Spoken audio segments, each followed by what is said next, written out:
أما بعد فأعوذ بالله من الشيطان الرجيم بسم الله الرحمن الرحيم سبحانك هذا بهتان عظيم صدق الله العظيم وصدق رسوله النبي الكريم ونحن على ذلك لمن الشاهدين والشاكرين والحمد لله رب العالمين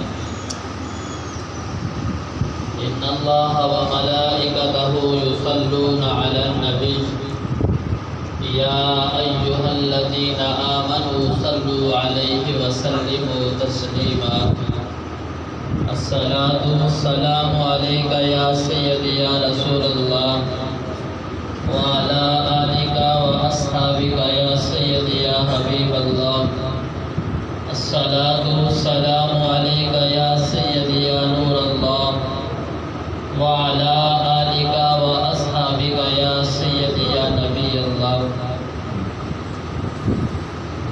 عزیزان محترم،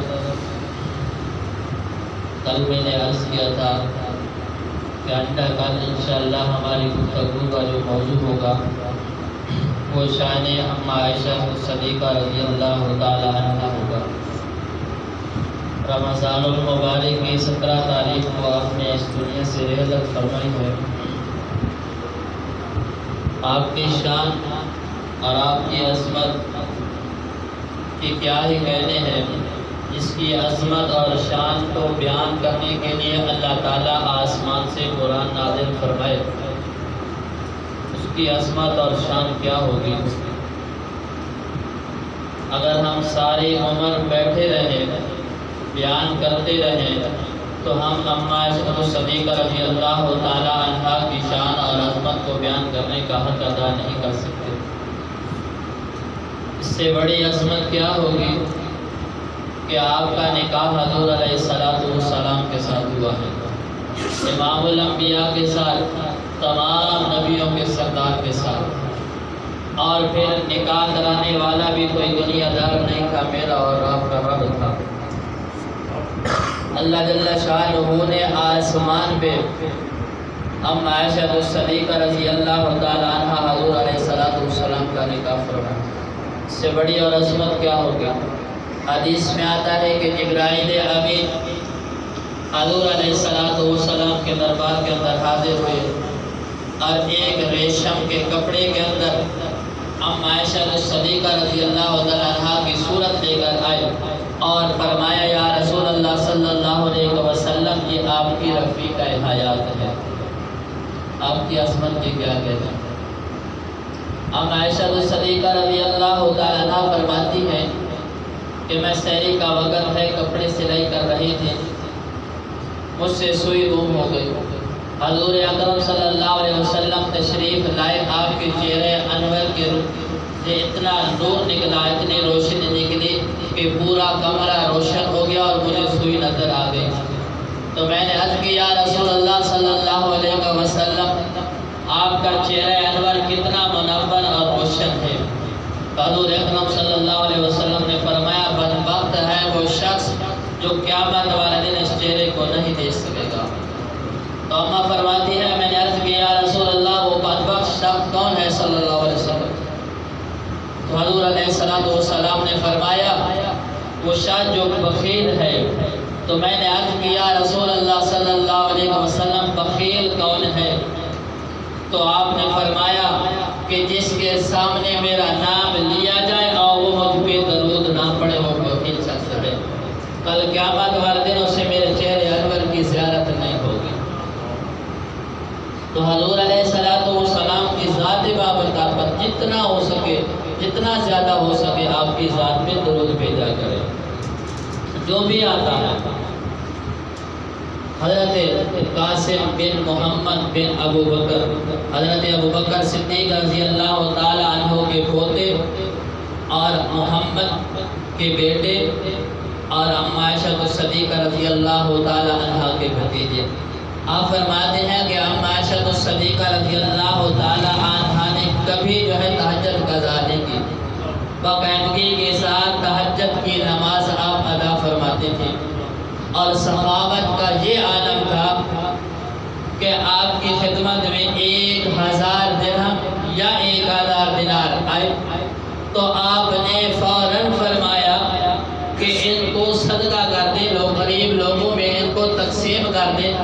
حضرت ام درہ رضی اللہ تعالی عنہ آپ کی خدمت میں حاضر تھی، تو آپ عرض کرنے لگی کہ اے اماں، آپ نے روزہ رکھا ہوا ہے، آپ ایک درہم اپنے لیے بچا لیتی جس سے آپ گوشت خریدتی اور اپنا روزہ افطار کرتی۔ تو اماں نے فرمایا اگر آپ پہلے بتاتی تو شاید میں ایک درہم رکھ دیتی۔ سارا کا سارا 1000 درہم ہی اللہ کے راستے میں صدقہ کرتی ہے۔ یہ شروع سے ایک روایت چلی آ رہی ہے، اللہ والوں پہ الزامات لگتے ہیں، منافقین کی کوشش ہوتی ہے کہ وہ بدنام کرنے کی اللہ والوں کو کوشش کرتے ہیں، لیکن جو اللہ سے محبت کرتا ہے اللہ تعالیٰ کبھی اس کو بدنام نہیں ہونے دیتا۔ غالباً 5 ہجری یعنی ہجرت سے 5 سال بعد آپ علیہ السلام غزوہ بنی مصطلق اور اسے غزوہ مریسیع بھی کہتے ہیں، اس پہ آپ تشریف لے جانے لگے۔ تو آپ کا یہ معمول تھا کہ جب آپ کسی سفر پہ نکلتے تو آپ اپنے ازواج مطہرات میں قرعہ اندازی فرماتے، جس بیوی کے نام قرعہ نکلتا آپ اس کو سفر پہ ساتھ لے جاتے۔ تو اس سفر میں اتفاقاً حضرت اماں عائشہ الصدیقہ رضی اللہ عنہا کے نام قرعہ نکلا، تو آپ اماں عائشہ الصدیقہ کو سفر پہ ساتھ لے گئے۔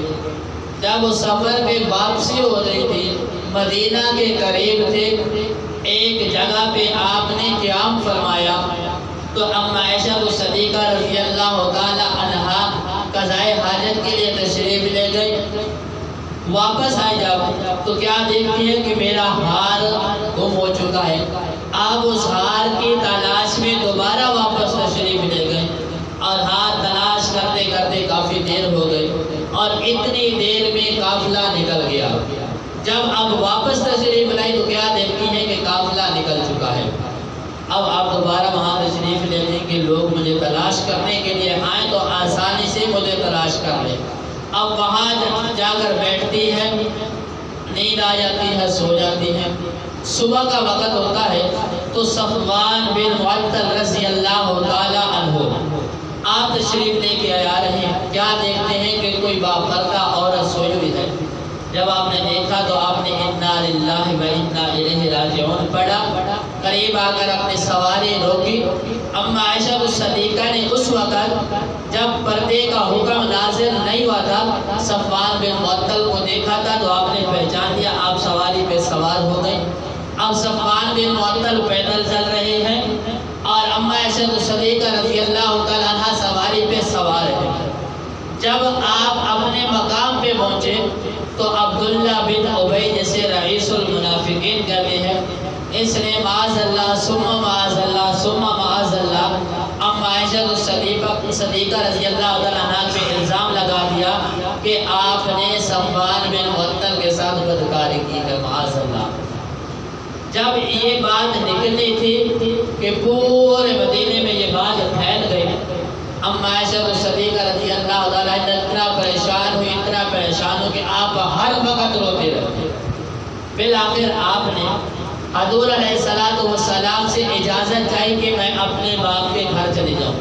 حضور علیہ السلام نے اجازت عطا فرمائی اور آپ اپنے باپ کے گھر چلے گئے، اور آپ ہر وقت روتی رہتے تھے اور پریشانی سے آپ سخت بخار میں مبتلا ہو گئے۔ ظاہر بات ہے ایک پاک دامن عورت ہو اور اس پہ اس طرح کا الزام لگ جائے تو اس پہ کیا گزرے گی۔ ہم سب بہنوں اور بیٹیوں والے ہیں، عزت کا کیا معاملہ ہوتا ہے؟ جس کو اللہ نے بیٹی دی ہے، جس کو اللہ نے بیوی دی ہے، بہنیں عطا کی ہیں، وہ عورتوں کی عزت کے معاملے کے بارے میں صحیح جانتا ہے۔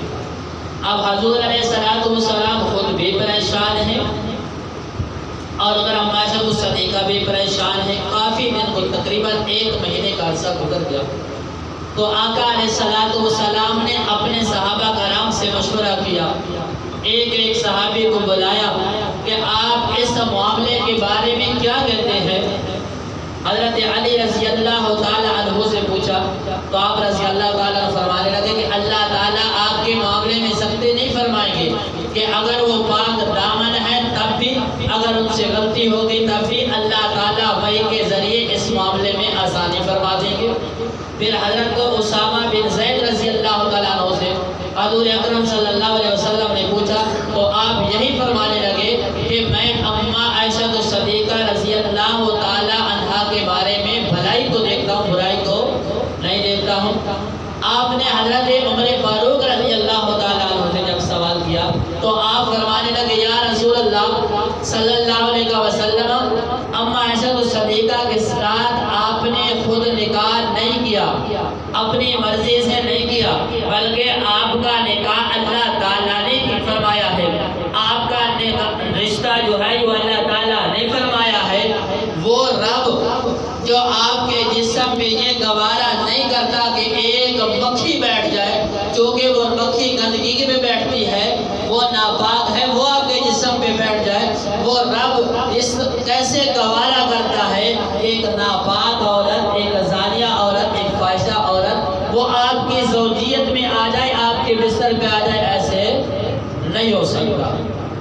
پھر آپ نے حضرت عثمان بن عفان رضی اللہ تعالی عنہ سے یہی سوال کیا تو آپ عرض کرنے لگے یا رسول اللہ، وہ رب کہ آپ کے نالین مبارک کے نیچے سے گندگی لگ جائے، ناپاک چیز لگ جائے، وہ جبرائیل امین کو آپ کی بارگاہ میں بھیج دیتے ہیں اور آپ کو حکم ہوتا ہے کہ آپ کے نالین مبارک کے نیچے سے کوئی ناپاک چیز لگ چکی ہے، آپ نالین مبارک اتار دیں۔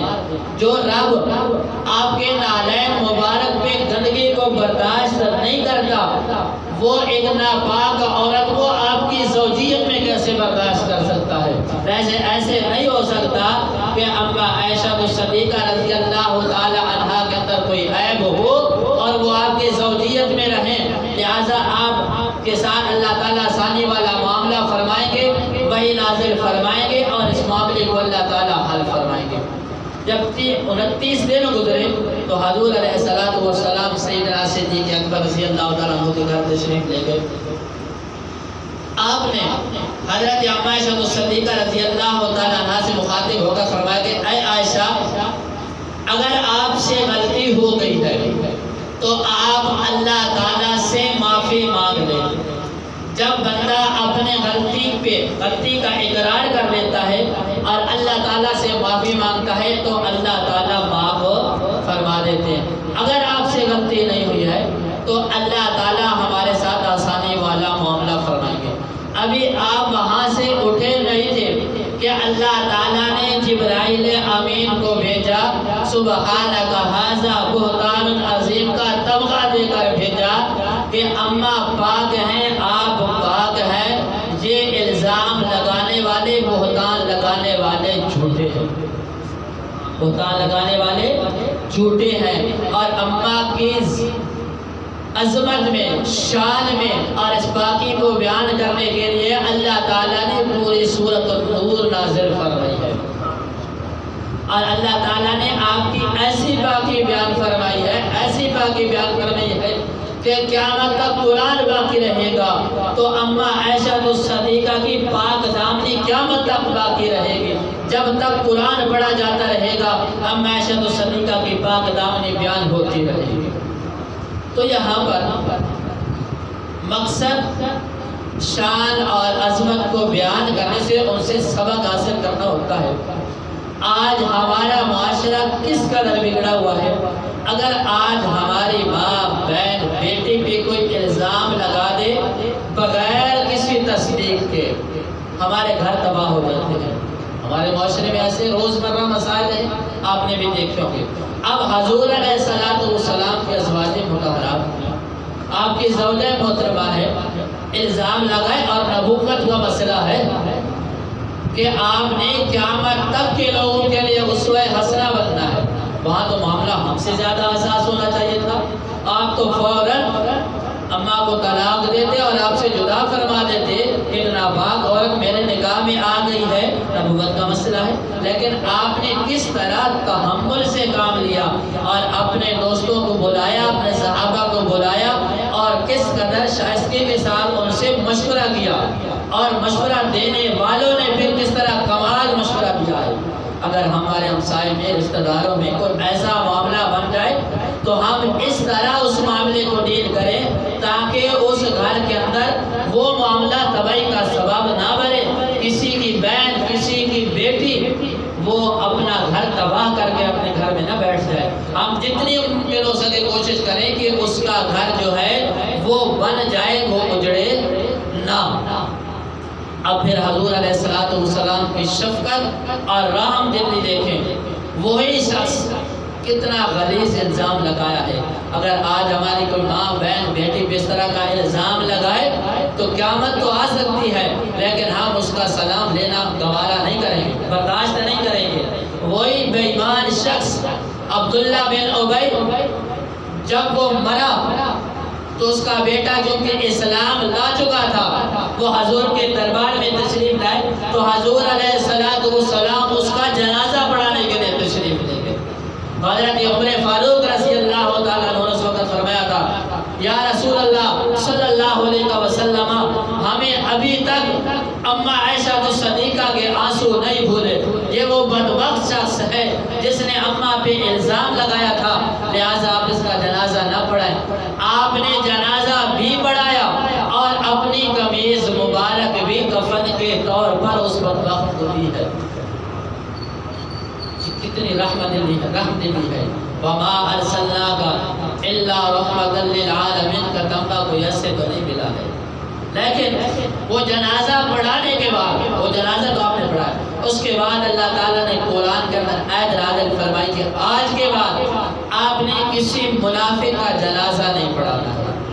اب یہ اللہ کی طرف سے حکم آ گیا، اب اس پہ تو عمل کرنا ہے، لیکن اس سے قبل جو آپ نے مثال قائم کیا شاید آپ کو دنیا کی تاریخ میں ایسی مثال نہ ملے۔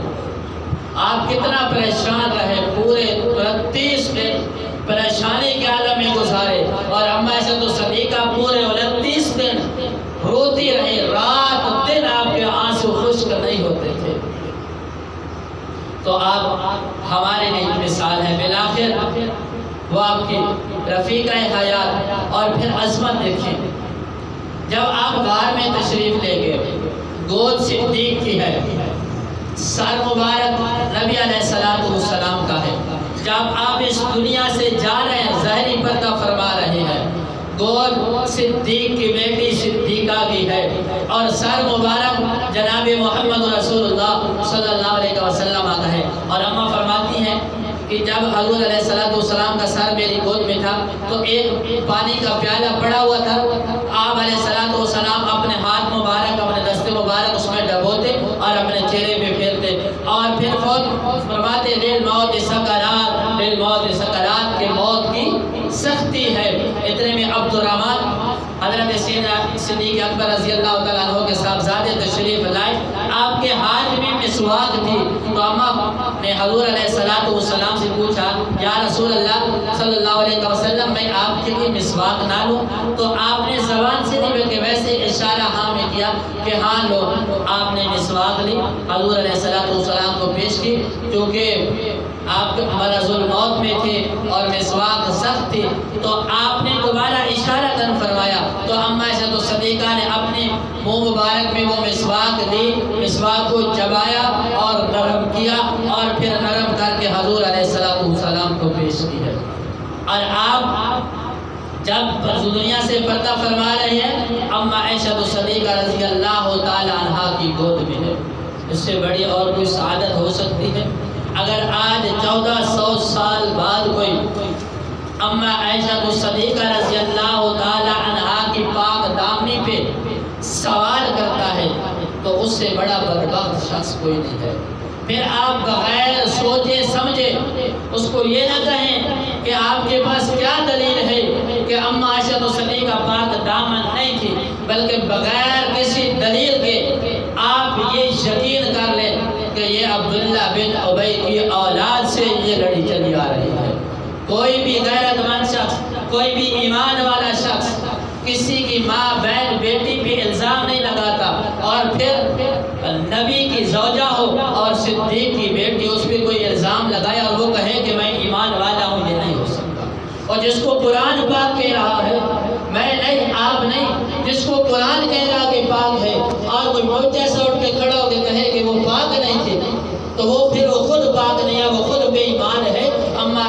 کی پاک دامنی میں شک نہیں ہو سکتا. جو شک کرتا ہے اس کے ایمان میں شک ہے، بلکہ شک کیا اس کے ایمان ہے ہی نہیں. یہ ہمارا یقین ہے کیونکہ قرآن نے جو کہہ دیا ہے. ہم قرآن پہ شک کریں اور ہم یہ شک کریں کہ ایک ناپاک عورت حضور کے بستر پہ آ گئی، ایسا نہیں ہو سکتا. یہ ہمارا یقین نہیں ہے، ہمارا ایمان یہ گوارا نہیں کرتا ہے. پھر بالآخر وہ پاک دامن عورت 17 رمضان المبارک بروز منگل 57 ہجری کو اس دنیا سے آپ پردہ فرما گئے. انا للہ و انا الیہ راجعون. اور حضرت ابو ہریرہ رضی اللہ تعالی عنہ نے آپ کا جنازہ پڑھایا اور آپ کو سپرد خاک کر دیا گیا. تو میرے بھائی، یہ میں نے کل بھی کہا تھا، یہ واقعات نہیں ہے بلکہ ہمارے لیے ایک نصیحت ہے. ہم کہانیاں پڑھتے ہیں، قصے پڑھتے ہیں، یہ قصے اور کہانیاں نہیں ہیں بلکہ ہمارے لیے یہ اسوہ حسنہ ہے کہ ہم ان کو پڑھیں اور ہم ان کو سمجھیں اور ہم ان پہ عمل کریں. اللہ تعالیٰ سے دعا ہے اللہ تعالیٰ ہم سب کو ان مقدس شخصیات کے نقش قدم پہ چلنے کی توفیق عطا فرمائے. کیونکہ 20 رمضان المبارک کی شام کو مسلمان پوری دنیا میں مساجد میں اعتکاف فرماتے ہیں. تو کل کا جو ہمارا موضوع ہوگا انشاءاللہ وہ اعتکاف کے مسائل اور فضائل ہوگا. حق تعالیٰ شانہ سے دعا ہے کہ اللہ تعالیٰ ہم سب کو اس ماہ مقدس کا صحیح معنوں میں احترام کرنے کی توفیق عطا فرمائے.